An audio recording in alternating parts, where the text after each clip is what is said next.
Hi అండి. ఈరోజైతే మగ్గం వర్క్ బ్లౌజ్ ఎలా కుట్టాలన్నది హ్యాండ్స్ అయితే చూపిస్తున్నాను.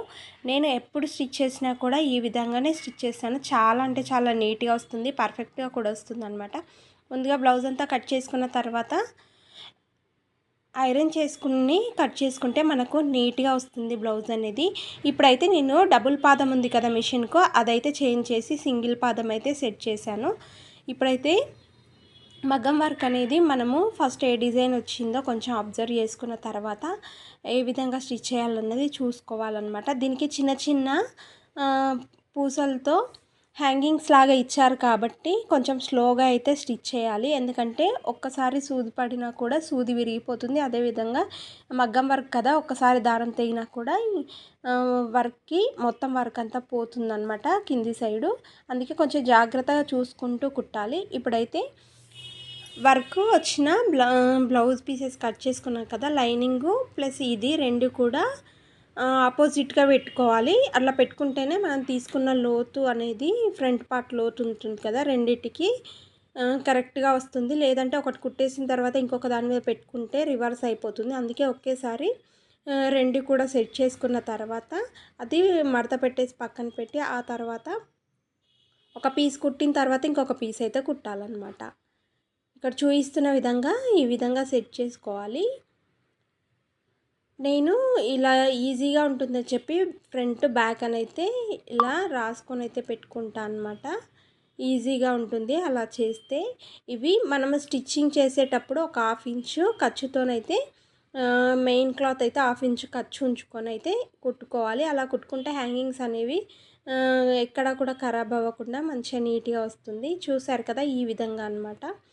ఒకటి ఇలా సీదా వేసుకుంటే ఇంకొకటి ఉల్టా సైడు ఇట్లా బోర్లు ఇచ్చినట్టుగా వేసుకోవాలి లైనింగ్ అయితే. ఇప్పుడు 1/2 ఇంచు ఖర్చుతోని నేను 1/2 ఇంచు తీసుకున్నాను కాబట్టి 1/2 ఇంచు ఖర్చుతో అయితే స్టిచ్చింగ్ చేసి చూపిస్తున్నాను.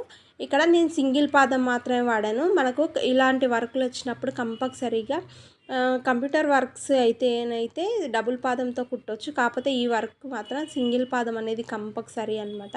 ఈ పూసలు అనేవి కింద సూది కింద పడకుండా జాగ్రత్తగా చూసుకొని కుట్టుకుంటూ ఉండాలి.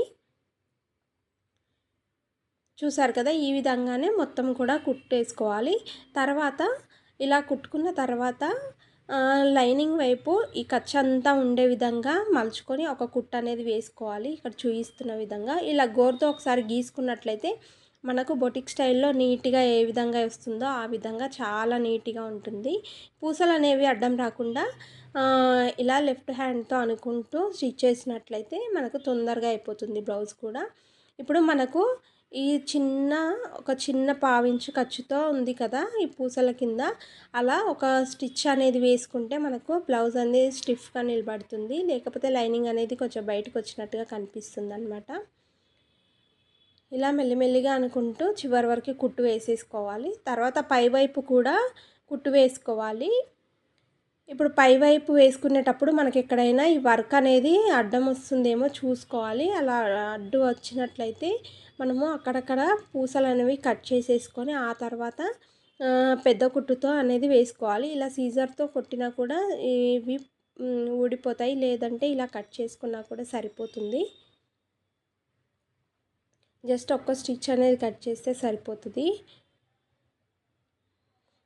మనము లోపలికైతే కట్ చేయొద్దు, వర్క్ అంతా పోతుంది ఒకసారి కట్ చేస్తే. మనకు కరెక్ట్గా కుట్టు కింద ఎక్కడైతే వస్తుందో అక్కడ మాత్రం చూసుకొని మాత్రమే ఈ పూసల దగ్గర కట్ చేసుకోవాలి. ఇది మగ్గం వర్క్ కదా, ఒక దగ్గర కట్ చేసామంటే సగం వరకు ఈ వర్క్ అయితే పోతుంది. ఇలా చూసుకుంటూ కట్ చేయాలి. ఎక్స్ట్రా ఉన్న మిగతా క్లాత్ అంతా కూడా కట్ చేసేసి ఈడ షోల్డర్ మీద ఖర్చు పెట్టేసుకోవాలి. హ్యాండ్ అయితే రెడీ అయిపోయింది కదా, ఇంకా చంకలో పీసెస్ జాయింట్ పడుతుంది అనుకుంటే వేసుకోవచ్చు. వీడియో నచ్చితే లైక్, షేర్, కామెంట్ చేయండి, సబ్స్క్రైబ్ చేసుకోండి.